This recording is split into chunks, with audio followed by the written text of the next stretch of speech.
Hi everyone, welcome back to my channel.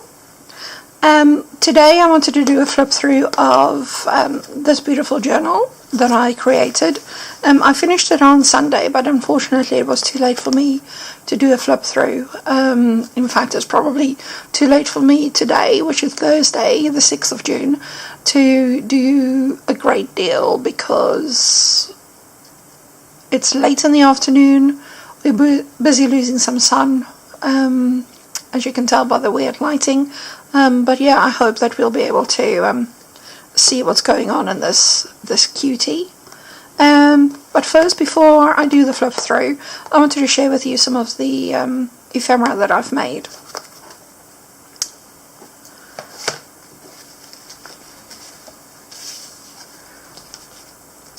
I've used a mixture of ephemera pieces.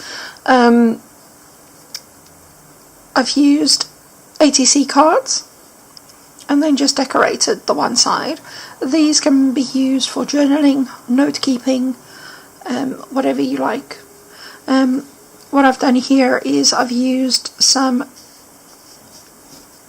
beautiful script washi that I used to have in my shop. Vintage map of parts of the UK. This is a sticker that I've got from one of the Pepin books. I'll link to it below.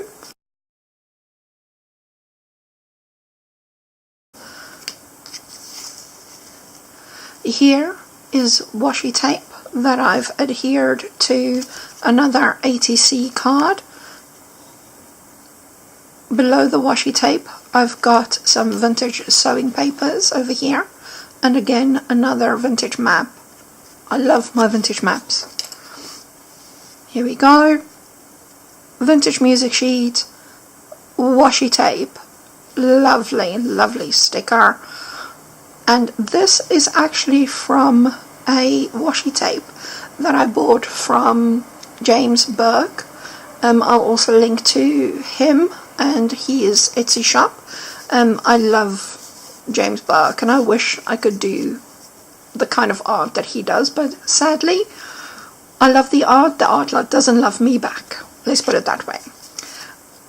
Beautiful vintage butterfly adhered to another sewing pattern, vintage sewing pattern, more script washi, and here we can have another piece of vintage map. This is one of the tags, similar to the ones that I've actually sent Wendy. I absolutely love them. They're similar to the tags that Tim Holtz uses. Unfortunately, I can't afford to buy the Tim Holtz tags, so I'll buy them locally from an art shop online, and when they do have specials I tend to buy a lot. My most recent purchase was 200 of these tags. Not bad. So you'll be surprised how fast they go once you start making ephemera with them. What we've got here is beautiful vintage bus ticket adhered to I think it's Portuguese, either Portuguese or Spanish over here. This is one of the Tim Holtz little notepads, not notepads, little bits of ephemera. This gorgeous piece of paper over here, this is actually from a magazine. I couldn't resist, so I had to nab that for myself. And of course this is one of the Tim Holtz paper dolls, and I just love the expression on this guy's face. Slightly grumpy, and you know, because he's probably had to pack all those bags, you know, on behalf of his wife because they're going away on holiday. Right, over here, another beautiful tag that we've got. I've sewn crazily all around it. The main image that we have here, the lavender image, that is from one of the Daphne diary magazines that we get here in the UK. They are available at various newsagents, Smiths and such. What we've done here is a tiny piece of washi just to add some interest over here at the bottom. I've got some Japanese writing over here, and then this is vintage map paper again.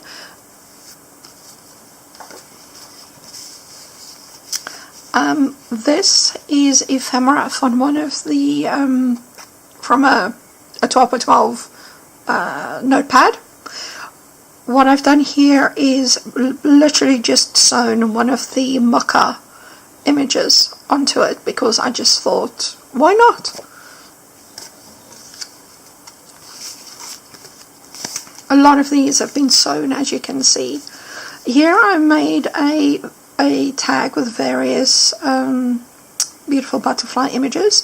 This is paper from a scrapbook. This is washi tape, and over here is some music notes.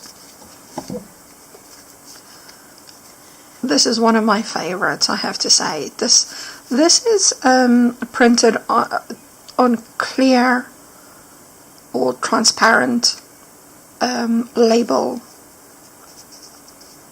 paper. Sorry, the word's just oncoming today. Clearly I've not had enough tea. And I just love how beautiful it looks. So what I've done here is I've sewn around the edge over here, and it's literally just adhered to various bits of paper ephemera that I do have in my stash. So many pieces of string.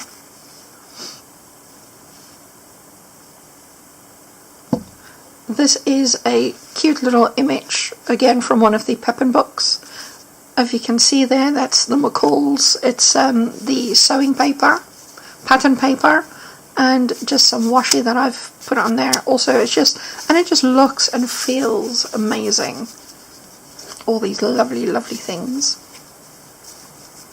This is a journaling card that I went through a phase where I bought all the journaling cards and that, but I don't actually use them in the way that I suppose you're supposed to.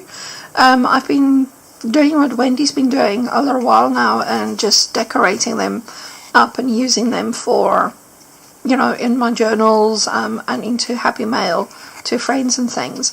With this one, what I've done is I've glued down some lace ribbon, and then I've also sewn. I've added a nice little vintage sticker, added vintage bits of paper in the background with some washi tape, just to add a little bit of extraness to it all.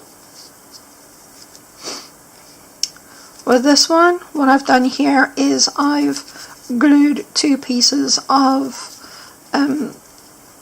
the journaling cards together, sewn around the edges, washi tape, music paper.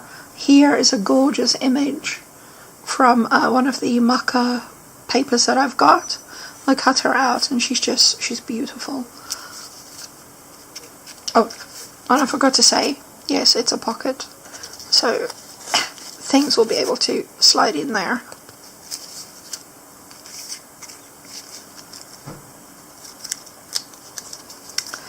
Here then is another pocket that I've made, again just using you know, the journaling cards. This one is nice and thick because I actually decorated the back of it as well. This is actually washi tape that I bought when I was visiting a friend in Kuala Lumpur. I have no idea what the brand is, but it's basically gargoyles from the various churches and that, and like mythical beasts, and I love them. They are just the prettiest. Again, very vintage papers over there. Another map. Little label over there, very, very cute, and miraculously, this is what I do. I put things upside down because, you know, why be normal? This again is another journaling card that I've basically upcycled. The beautiful griffin from my washi tape. Some vintage paper over here, and another bit of a vintage map. Vintage map, botanical stickers, how beautiful. You can see that it's a little bit opaque, because what I did was I actually adhered some, what is it called?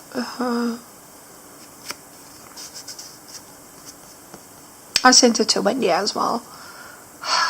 Some tea paper, tea bag paper, and I just love that it gives everything in this like slight mystique, if you will. Here we go, some washi tape, more pattern paper, beautiful vintage flower sticker over there. Oh, more butterflies. Beautiful, one of my favorite washi tapes. I wish I could actually find this, buy it all up, and then sell them to you as well, because I love it. I love text-based things. It's my jam. It must be the writer in me. This again is printed on see-through label paper and cut up. It's just gorgeous. Again, just sewn across. Lots of fun. Very messy. Here we go. This is a tag. Something went wrong with this one. This is, as you can tell, this is also a journaling card. I think I probably screwed up the sewing up here, which is why I ended up turning it into a tag. So I'm going to be punching a hole through that, and just tying some of my raffia ribbon through it. This is just a postcard that I've snipped out from one of my my paper pads, and I've just sewn. I'll probably do a little bit more on it because it looks a little bit naked, and we don't like naked. This is another one of the tags. Here we've got a paper doll from Tim Holtz. This is also Tim Holtz. I have no idea where I got this from, but I just really liked it. This lady, she just reminds me of the Greek ladies that you see sitting patiently outside their shops waiting for you to go in so that they can charge you a lot of money for their handmade lace. You can tell that this is the experience I've had when we visited Greece recently. And this is just a stamp that I stamped onto some vintage paper. Here again, paper from paper pads. I can't remember which paper pad it is. Actually, I think it's called Brumbles. I might have the link for you, so you can have a look at that. Again, some of the text washi that I so love. This is also some washi tape, clear washi tape that I added on here. And of course, I've just sewn around the edge over here. Here we go. This is one of my favorite stamps. It's pretty new to me. We went to Rome a couple of weeks ago, and I stamped a whole lot of bits and pieces to take with me to put into my travel journal, and she was one of the pieces that I didn't actually use in the journal, so I decided to just adhere her to this. I just love her pensive look. She's obviously one of the Leonardo da Vinci sketches, and is just gorgeous.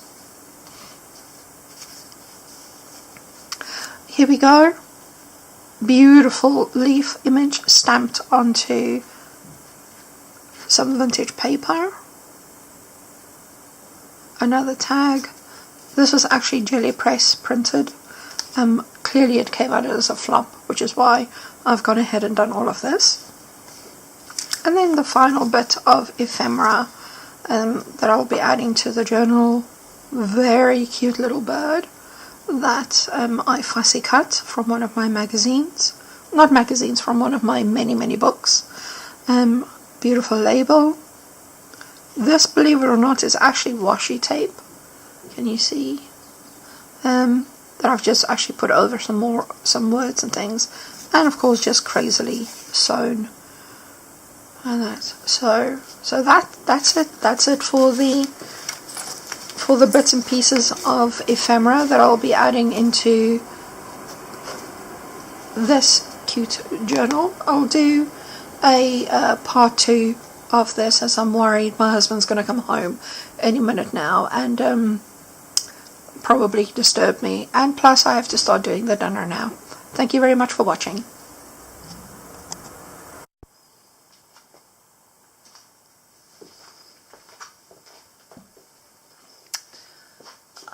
Hi, good morning. I'm back after a good night's sleep.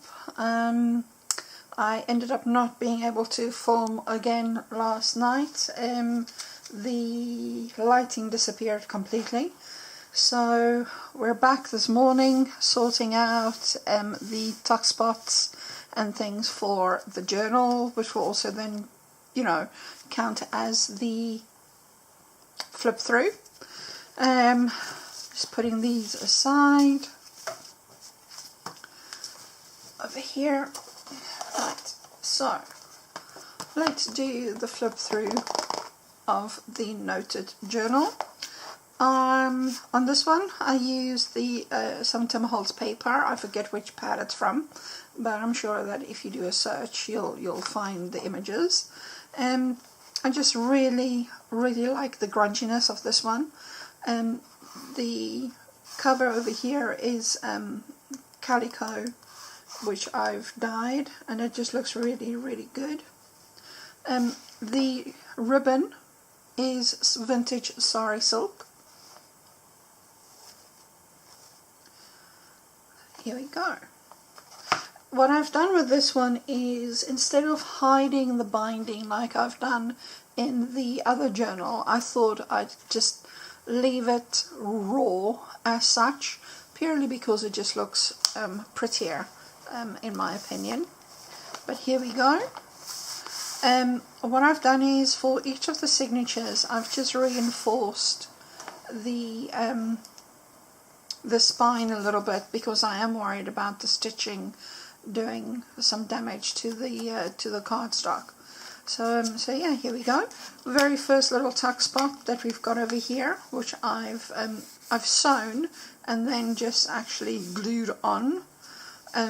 Beautiful botanicals from one of the botanical books from the 1970s. Music sheets, which is now glued, which is not good. Here we go.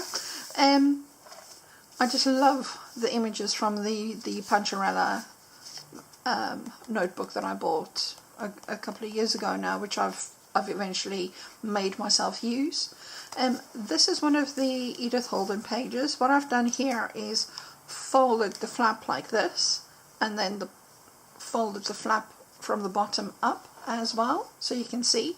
And then what I did was, ultimately I just stitched across here, and then also stitched in the middle, if you can see that, all the way up, basically creating a pocket over here and a little tuck spot over here.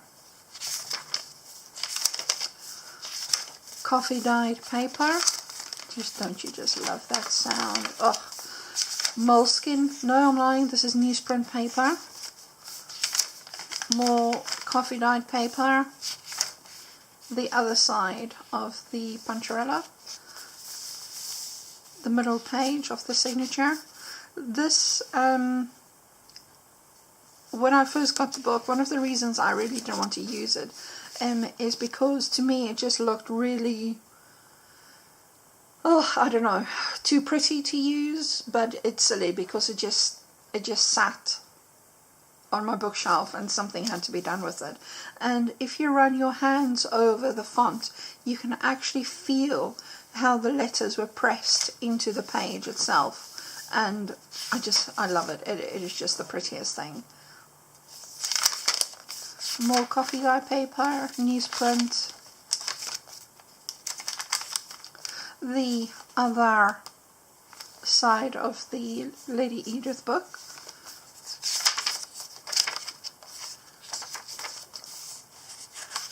The end of the signature. This is the second signature. I sewed on some vintage lace over here. Nothing too dramatic. The crinkliness.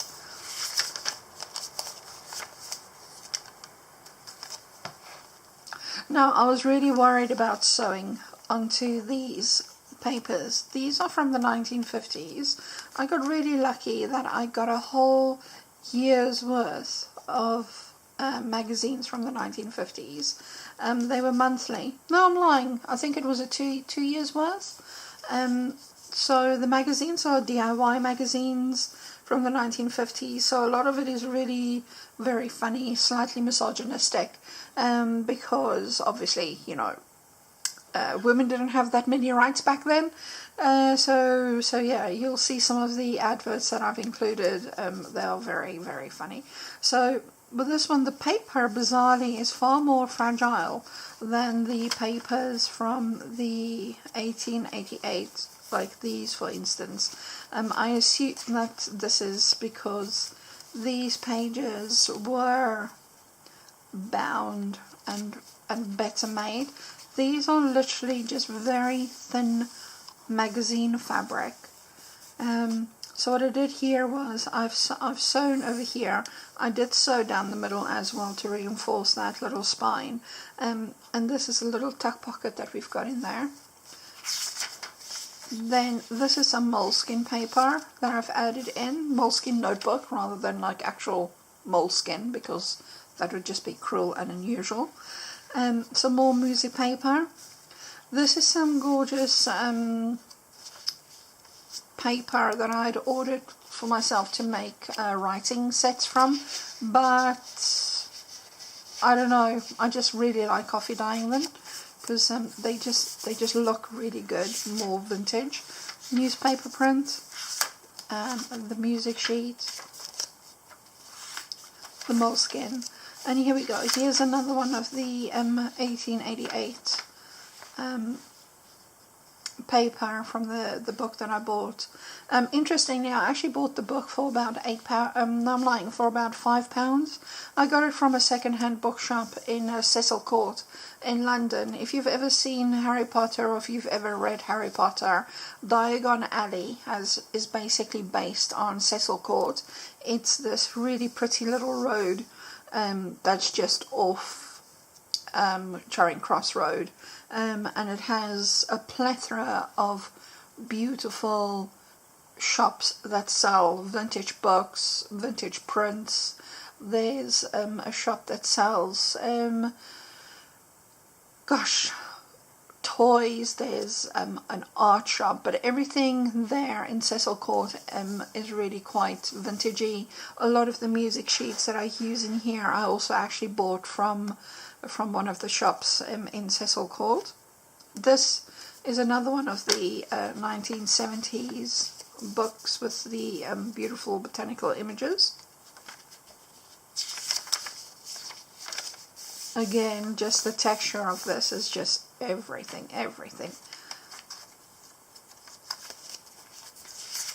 Newspaper print. This is the other side. Oh no, here we go.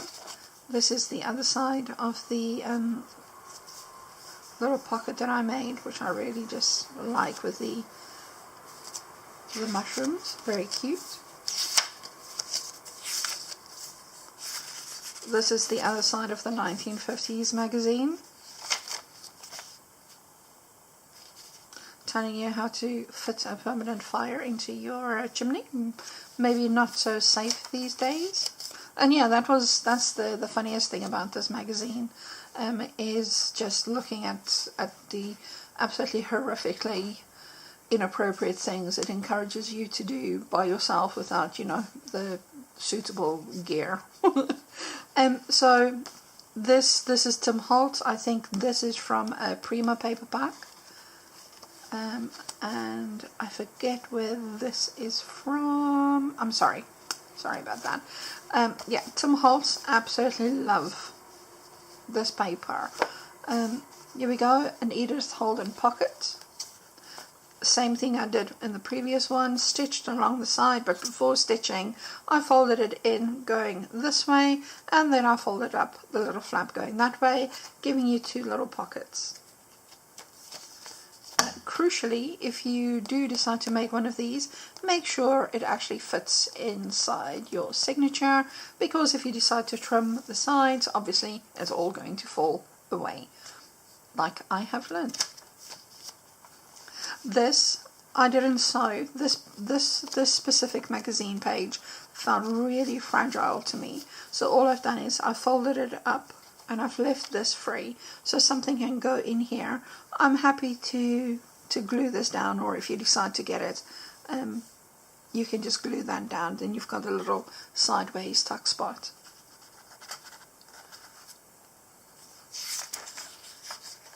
Beautiful moleskin paper, more music sheets, more of the paper that I bought to do wedding invitations / writing sets, newspaper print. Oh, I expected this would happen. The strings just got caught. So here we go. I mean, how safe does this look? Completely fitting your own fireback boiler. That sounds very safe to me. Don't know about you guys.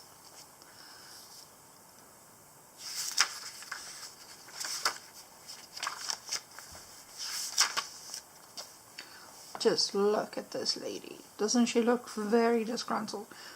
To be honest, because these pages date back from the 1888, and a lot of it is political and about social issues of the time, I've not gone and read through all of them, so there might be some things here that are slightly, I don't know, not politically correct these days, so do realize that I basically just took the pages without really looking and reading. So if you're somebody who's maybe easily offended or worried about being offended, maybe just collage over the words and just keep the images.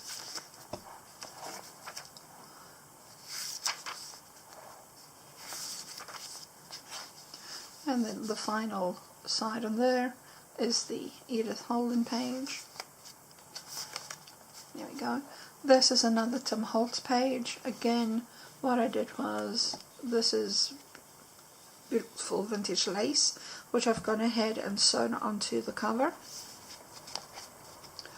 On this one we start off with a little tuck spot over here, more of the writing paper, newspaper print. Here I created a little tuck spot using one of my mucka prints. The texture is really, really nice on this.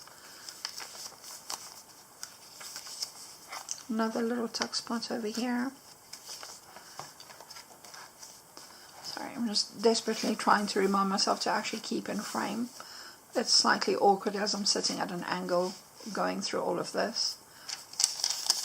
Oh, the sound of paper. Is there anything nicer? Here we go.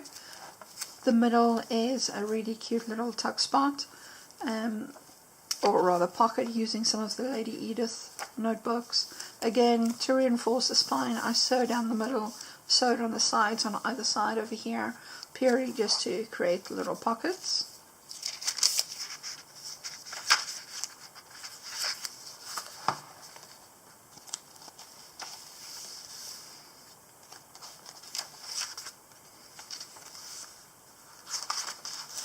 The other little tuck spot over there.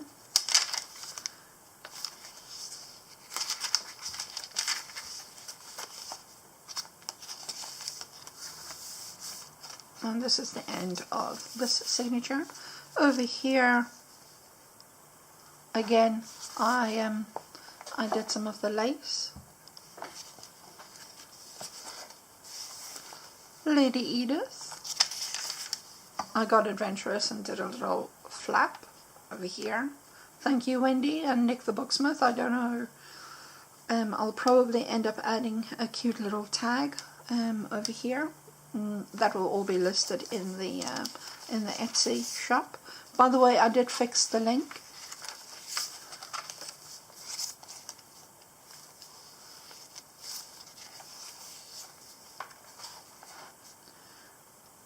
Now see, everybody can tackle glazed tiling, and then they specifically have a lady over here showing you that she can actually do the glazed tiling all by herself. Anyway, so yeah, sewed along here, you can see the paper is really, really fragile. So be careful when you do use any of the tuck spots on here, because the paper might tear, and if it does tear, it might be a good idea just to, you know, reinforce it with some either some gesso, very lightly applied, or if not gesso, then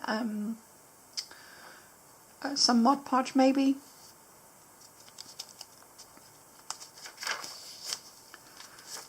Another one of the 1970s book pages of the botanicals. Tuck spot here, and sewn all the way down here.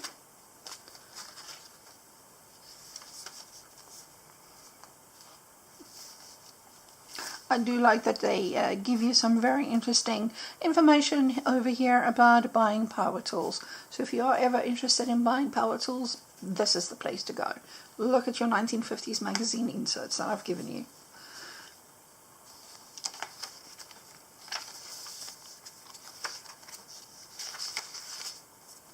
So yeah, not an overly crazily embellished notebook. Lots of space for journaling, for making your own art, for doing collages and things like that. Purely because I worry about doing too much in the journals, and thereby not letting you actually, I don't know, enjoy your own creative freedom. Here is the last little page, which is the Lady Edith notebook, again with the page just folded it in and then folded it up and sewed, giving you a pocket over here and a pocket over here. And that, ladies and gents, is this little flip through of the journal. Just tying the ends together. I don't know if you can see the color of this ombre, but the lighting here is really bad today. We're due to get some absolutely horrendous rain. So yeah, so this is the flip through of the journal. These are the tags and various bits and pieces that I will be tucking into the journal, so they will be going in there. Later on today I will probably do a craft with me video. I'm not sure if I'm going to have time to upload it today, but I'll definitely try and do something. I also just wanted to share something else with you quickly. I'll just move this to the side. I don't know if you guys have seen one of Wendy's little videos where she's actually gone and she's used some beautiful pressed flowers and used them in her collaging with you know, in her journals and that.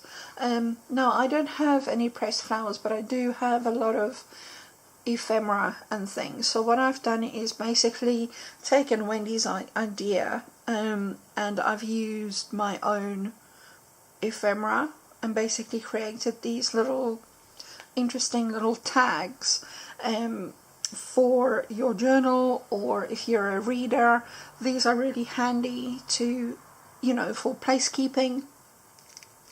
And these are the ones that I'm keen to show you today. They are just little snippets of scrap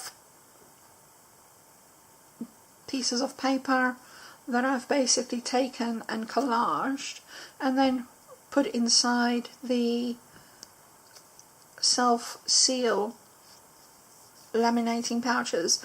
These are essentially the size of a credit card, and they are super handy. I picked these up from Ryman's, which is a local stationer's here in the UK. But if you just do a search for self-laminating credit card pouches, you should definitely be able to get some. This one I slightly cheated on because these two pieces of paper is from Tim Holtz, and they were exactly the same size, and I just loved the look of them. These few I ended up actually punching holes through, and I'm thinking these would make really clever tags for Christmas. What you can do is, instead of people making sure that people are going to actually not throw away, your wrapping and things, what you can do is create a little Christmas vintagey tag with the person's name and who it's from, and then you can just adhere this to their Christmas presents. I know, what am I talking about? It's June. Why am I talking about Christmas? Well, when is it too early to start talking about Christmas? And then I couldn't resist this little one. I'm sorry, I turned this bride into a butterfly, but I couldn't resist. So basically, yeah, it's just lots of cute little snippets, little bits of ephemera, washi tape, little butterflies. They are so easy and so fast to do. This is a Jane Davenport piece of tissue paper, which I thought was really cute. And then, of course, I couldn't resist using my own initial over there. Because my name is, after all, Elizabeth and not Emma, like a lot of people seem to think. So, sorry about that.